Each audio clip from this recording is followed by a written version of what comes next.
Lesson 3.3, Linear Functions. The standard form of a linear equation is ax plus by equals c. A, b, and c are all integers. No decimals, no fractions. A is positive. X and y have no exponents. Linear equations can be used to represent real-world situations.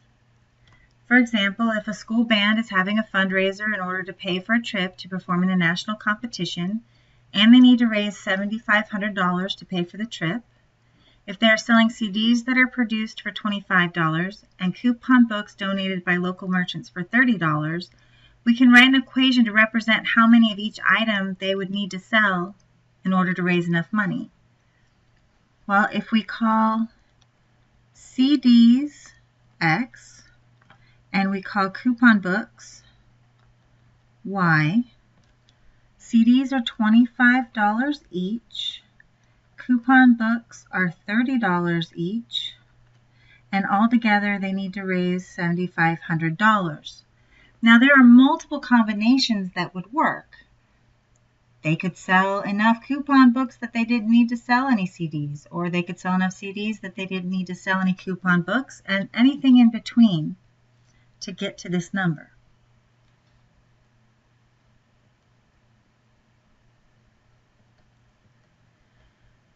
Identifying x and y intercepts. First, we need to know what is an intercept. An intercept is the point on a graph when the line connects with either the x or y axis.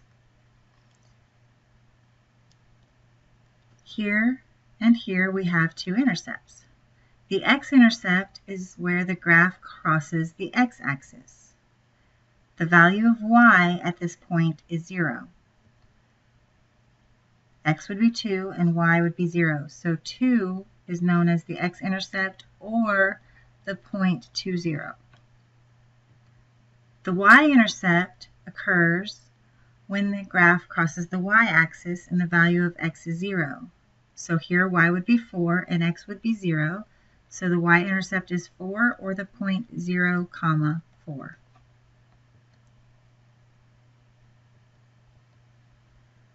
Next, we need to know about the slope of a line. Slope refers to the steepness of a line, sort of like the slope of a mountain. The larger the value, the steeper the line. Slopes can be positive, negative, 0, or undefined. Slope is defined as rise over run, so how far the graph moves up versus how far the graph moves over. If a slope is positive, it moves up as you move from left to right, the same direction as we read. If a slope is negative, it moves down as we move from left to right. In order to find slope, if we know any 2 points on the line, we can find the slope of the line from a graph.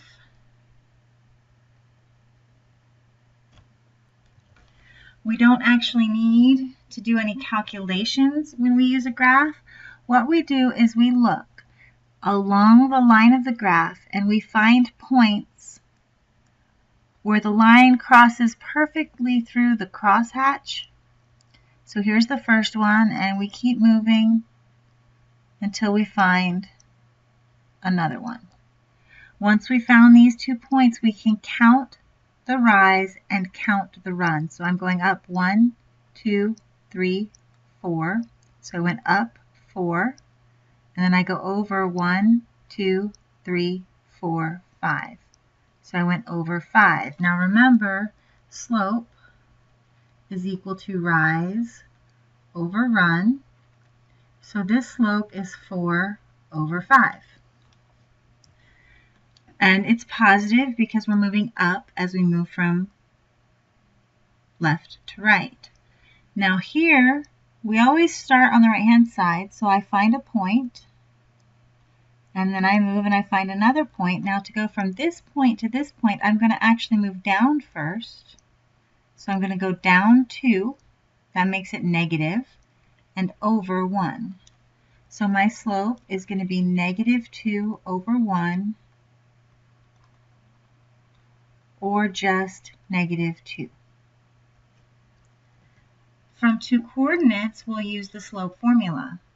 The slope formula is y2 minus y1 over x2 minus x1.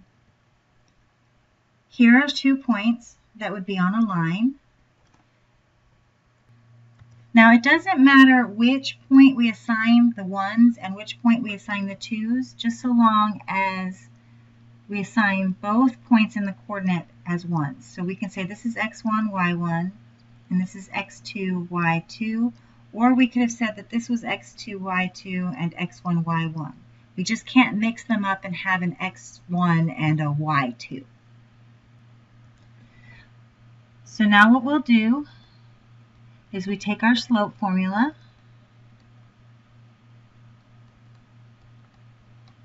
and plug in our values. y2 is 6, y1 is -4, x2 is -5, x1 is 3, so y2 minus y1, x2 minus x1. This will give me 6 plus 4 over -5 minus 3. Remember that 2 negatives makes a positive. So I have 10 over -8. We never leave negatives in the denominator. We'll bring them out front. And 8 and 10 both divide by 2 to give me 5/4. So the slope of this line would be -5/4. M, I forgot to mention, sorry, is the symbol for slope. And that is because M stands for magnitude and slope is a magnitude.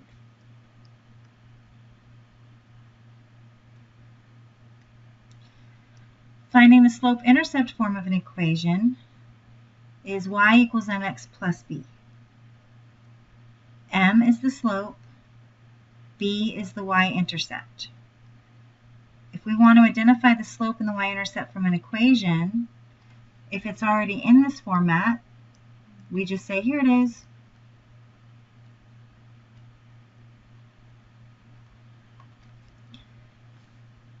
The number attached to the x will be the slope. The number by itself will be the y-intercept. Here we are. And again.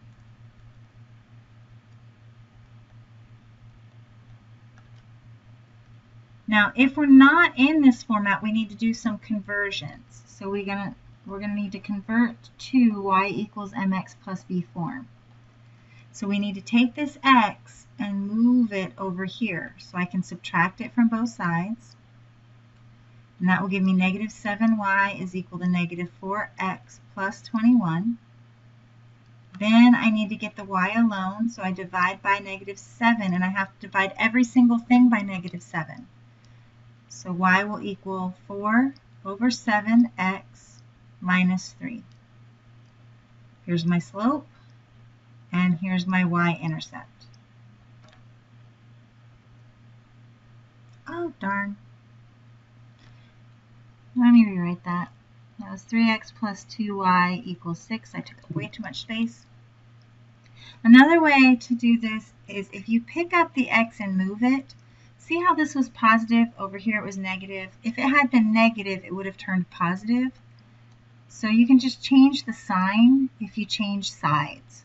Sort of like if you change teams, you switch jerseys, but you maybe get to keep your same number. Divide everything by 2, and I get that y is equal to -3 halves x plus 3. Here's my slope. Here's my y-intercept.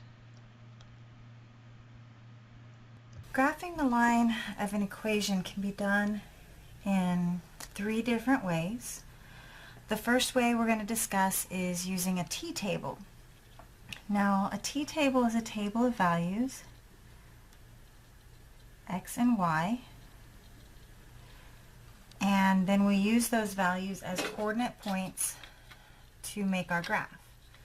So the first thing we do is we pick a value for x. I usually start with 0 because that eliminates x from the equation. So I have 4 times 0 plus 3y equals 9. 4 times 0 is just 0, so I get 3y equals 9. dividing by 3, that gives me that y equals 3. So that's my first point. Then I can pick another value for x. I can pick 1, and I get 4 times 1 plus 3y equals 9. 4 plus 3y equals 9. Subtract 4 from both sides. 3y equals 5, and then when I divide by 3, I get y equals 5/3. This is not actually a great point to plot because it's fractional, and whole numbers are easier to plot on a coordinate plane. So now I'm going to do some thinking, and I'm going to try to determine what numbers I can plug in for x that will give me a number when I combine it with this 9 that'll divide by 3. Well, if I multiply by 3, it'll automatically be divisible by 3. So I'll come in and I'll say 4 times 3 plus 3y equals 9. 12 plus 3y equals 9. Subtract 12 from both sides, and I get 3y equals -3. Dividing by 3 gives me y equals -1. So when x is 3, y is -1. Now, you technically only need 2 points to graph a line, but I like to find 3 points just to make sure that I didn't make a mistake. If I've made a mistake, the 3 points won't line up in a straight line. So let's look at this, and we can find another value that we could plug in for x that would make this expression divisible by 3. And I know that -3 will also work.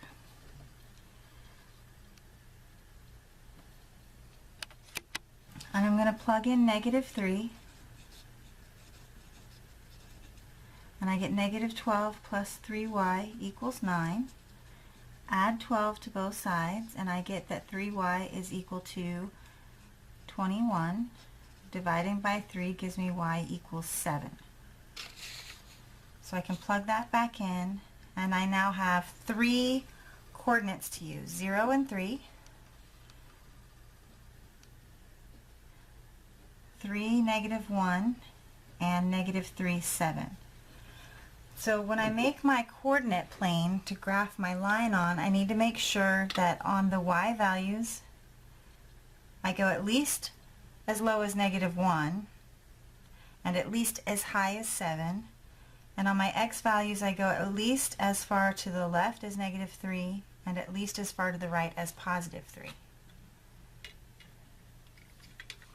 So I'll place a ruler and just double check. 1, 2, 3, 4, 5, 6, 7. There's enough room there. I know that's wider than 3 and -3.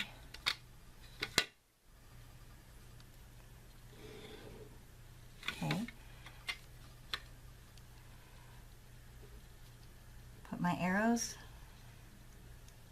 and my first point is 0, 3. My next point is 3, -1, and then my next point was -3, 7. So 1, 2, 3, 4, 5, 6, 7.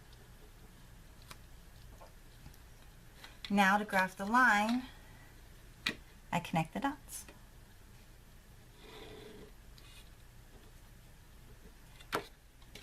And this line is the line of the equation 4x plus 3y equals 9.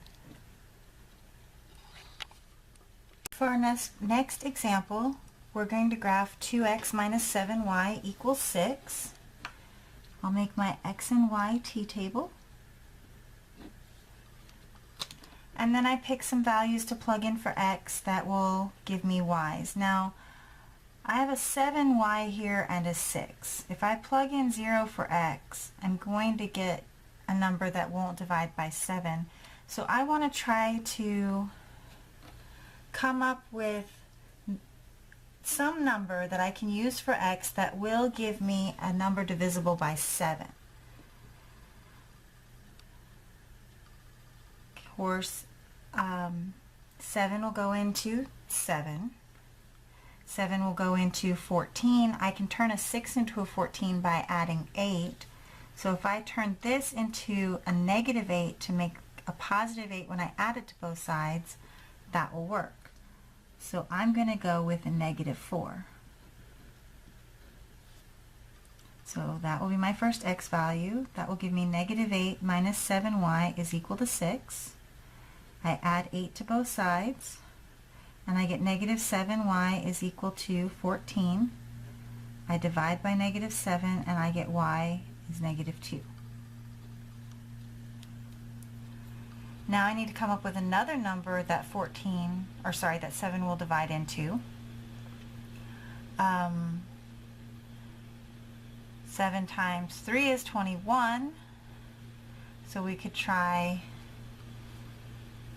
some way to make this a 21. Now to make this a 21, I would have to add 15 to it. 2 doesn't go into 15, so that won't work. I could turn this into a 7, but to do that I would have to add 1 to it, which means my x would be a fraction, 1/2. However, a fraction of 1/2 is not that difficult to graph. Other fractions can be a little bit challenging, but we could do a 1/2. We can turn this 6 into a negative 14 by subtracting 20 from it. And that would make our x 10. So if I did 2 times 10 minus 7y is equal to 6, it gives me 20 minus 7y is equal to 6. Subtract 20 from both sides, and I get negative 7y is equal to negative 14. Divide by negative 7, and I get y is equal to 2.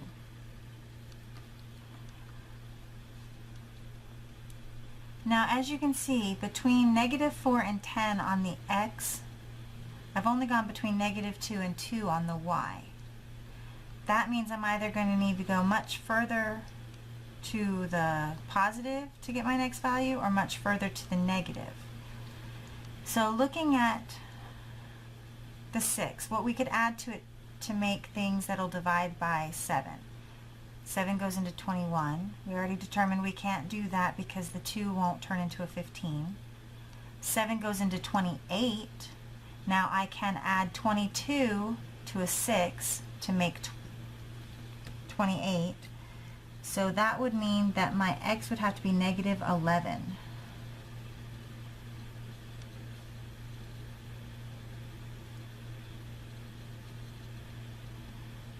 So I'll add 22 to both sides, and I get negative 7y is equal to 28. Dividing by negative 7, I get that y is equal to negative 4. I now have enough points to graph this. However, if we look on my graph paper, I would need to go between negative 11 and positive 10, and I don't have enough space here. So what I'm going to do is I'm going to move to another area on the page, and I'm going to rewrite my table.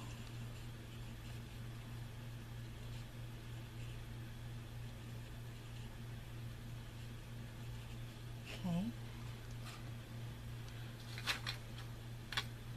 So I need at least 21 spaces to make this wide enough.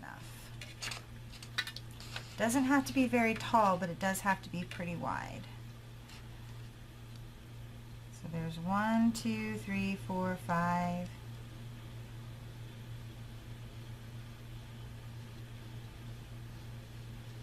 Okay, that's plenty of spaces. Go about halfway, and I'll make my y-axis.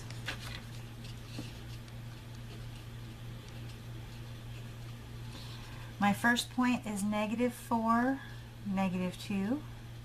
My next point was 10, 2, so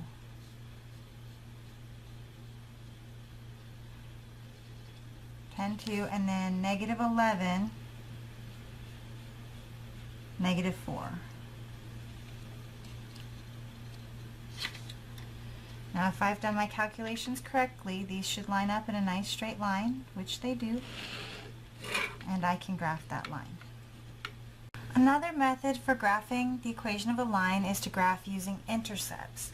Now, to graph using intercepts, this works best when the x and y coefficients divide evenly into the constant that is present.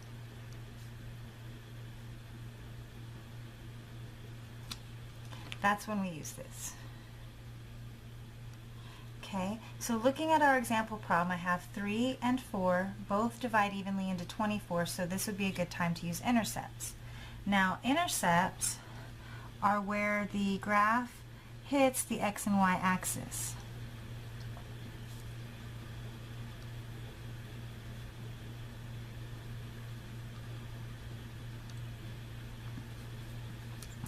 The x-intercept is where it hits the x-axis, and the y-intercept is where it hits the y-axis. At the x-intercept,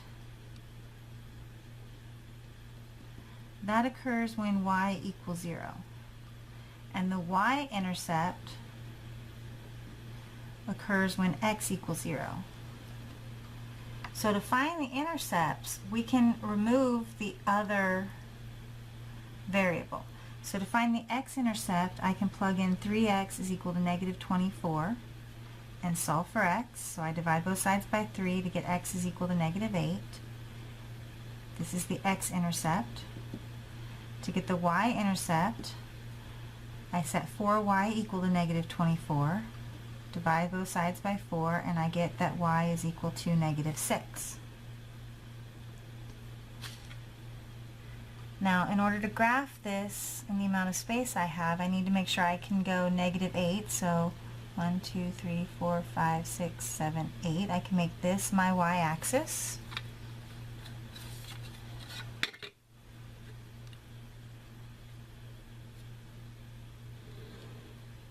There's my y-axis. And I need to be able to go down at least 6, so I'll make my x-axis a little on the higher side. Here's my x-axis. Now you don't have to have exactly even to where your y-axis and your x-axis cut each other off in the middle. You can shift it around to give yourself the space that you need. So x is negative 8, so I go to negative 8, 1, 2, 3, 4, 5, 6, 7, 8, and I put a dot right on the x-axis.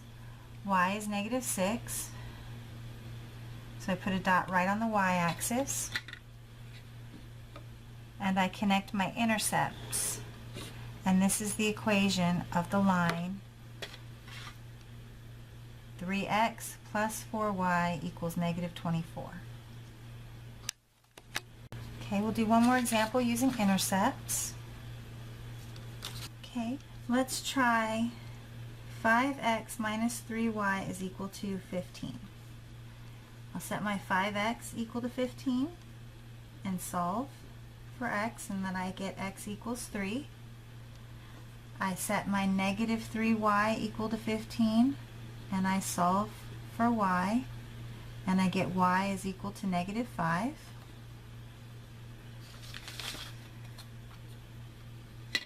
I'll make my axes.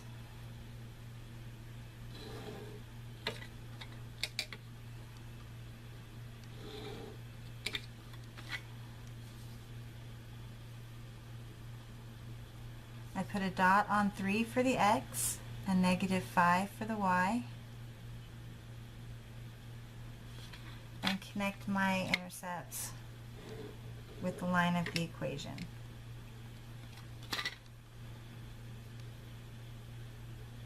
(5x minus 3y is equal to 15). Okay, so here's an example that we already did using a t-table, and this is where we're going to graph using slope-intercept form. Now, the reason slope-intercept form is nice because if you recall, when we did the t-table, we had to do a lot of calculations to find our 3 points. Sometimes doing a t-table can require many calculations in order to find those even coordinates. By using slope-intercept form, we eliminate the need to do that many calculations. Slope-intercept form is y equals mx plus b, where m is the slope and b is the y-intercept. And this form of the equation tells us our starting point,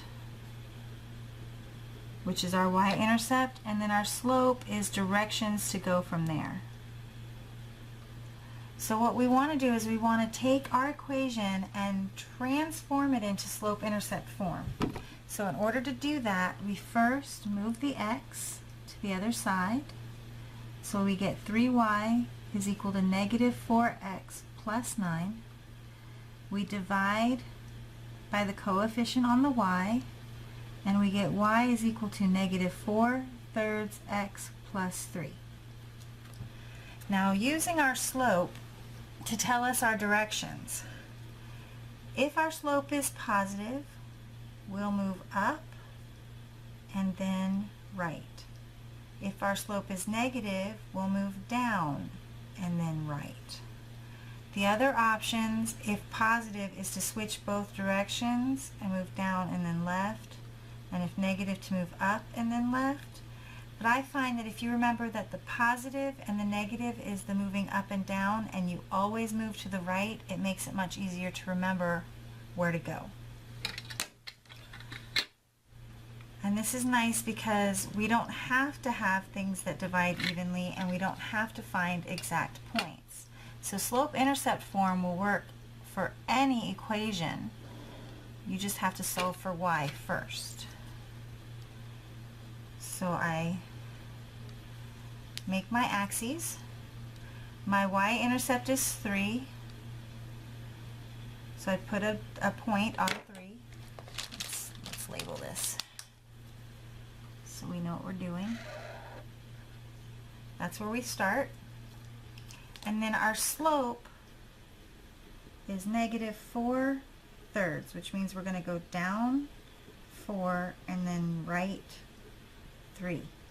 So I go down 1, 2, 3, 4, and to the right 1, 2, 3, and I put my next dot. So again, we went down 4 and to the right 3. Once I have those two dots, I connect them, and I have the graph of my equation.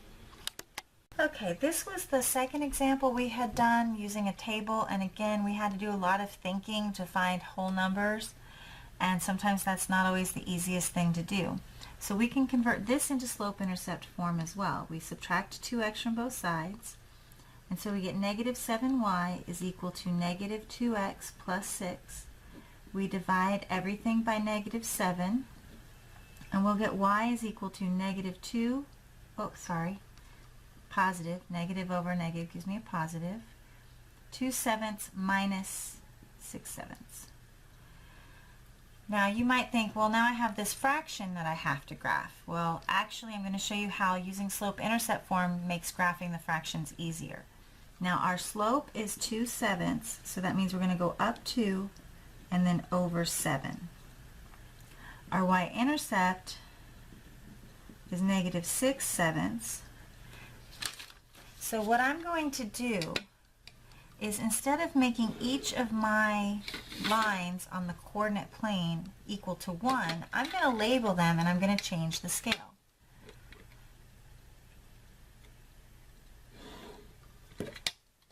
So here are my x and y axes, and instead of this being 1, I'm going to make this 1/7.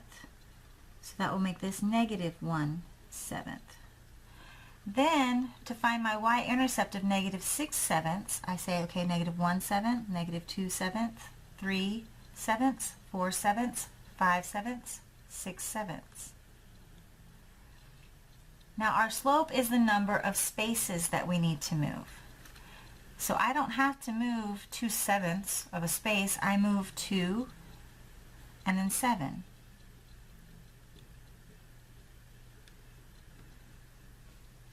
And I have my 2 points, and I connect them with a line. So when using slope-intercept form, even if you get a fractional intercept, you just make your scale 1 of whatever the denominator is. So if you had fifths, you'd make this 1/5. If you had thirds, you'd make this 1/3, and then you count the number until you hit your numerator.